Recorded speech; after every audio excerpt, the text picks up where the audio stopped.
Welcome back to Redefining Burnout. I'm your host, Dr. Tomi Mitchell. In this series, we've been unpacking my framework, the anatomy of alignment, the three-legged stool. In the last episode, we talked about the first leg, your relationship with yourself. Today, we're moving to the second leg of the stool, your close relationships. This could be your significant other, your close confidant, the people you share a home with, or your besties. And in the next episodes, we'll talk about practical ways to strengthen those relationships. But first, we need to be honest with what's really going on. Let's say you just had a disagreement or a full-on fight with your partner before work. Voices were raised, or worse, there was cold silence that somehow felt louder than yelling. You grabbed your bag, you walk out the door, sit in your car, and you're expected to switch it off on the way to work.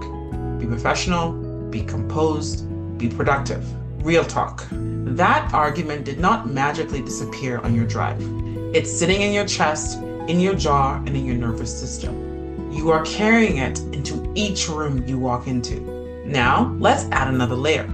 You're going through a separation, a divorce, a slow, painful disconnect that no one can see from the outside. You're still paying bills, you're still parenting, and you're still showing up for family and friends, and you're still doing the job. You're holding the fort for everybody. And somewhere along the way, you get used to putting your own feelings at the bottom of the list. In that state, work doesn't just feel busy, it feels overwhelming. Not because the tasks change, but because you're already emotionally drained before the workday even begins. When I talk about the second leg of the stool, I'm not only talking about your romantic partner.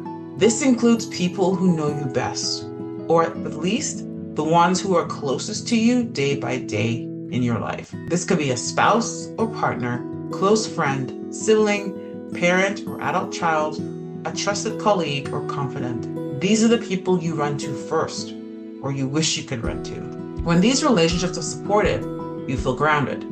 When they're strained, unstable, or emotionally distant, burnout risk skyrockets because you don't feel like you have a safe place to land.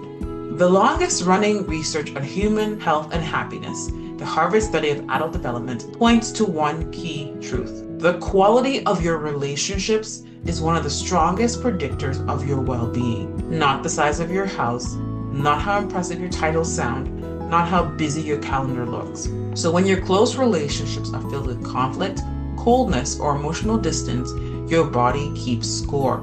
Stress lingers longer, recovery takes more effort, work feels heavier. There's a reason my work resonates so deeply with the people who find it. It's because I don't sugarcoat this.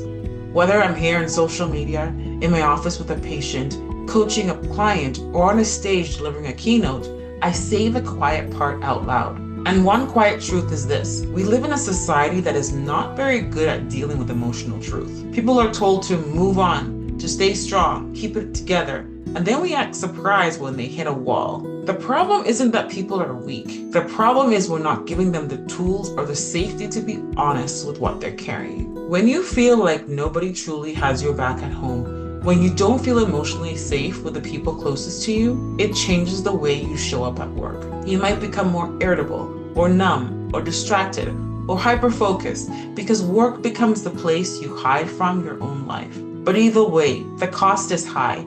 You pay with your energy, you pay with your health, and you pay with slow erosion of joy. As I say often, you can only brush so many things under the rug until you trip over them. Unspoken resentment, unresolved hurt, repeated arguments, emotional distance, they don't just stay at home. They follow you. They shape how you see yourself, how you see others, how you interpret every interaction. So here's the invitation, and it requires courage. Look deep. Be honest with yourself. Ask yourself, who are my true confidants? Do I feel emotionally safe with the people closest to me? Do I feel supported, or do I feel alone in a crowded life? This isn't about blaming anyone. It's about finally naming what is true so you can work with it instead of carrying it in silence.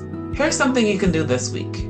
Take 10 quiet minutes and write down the names of your closest people: partner, friend, sibling, parent, colleague. Next to each name, write one word that describes how the relationship feels to you right now. Not how it looks from the outside, how it feels to you.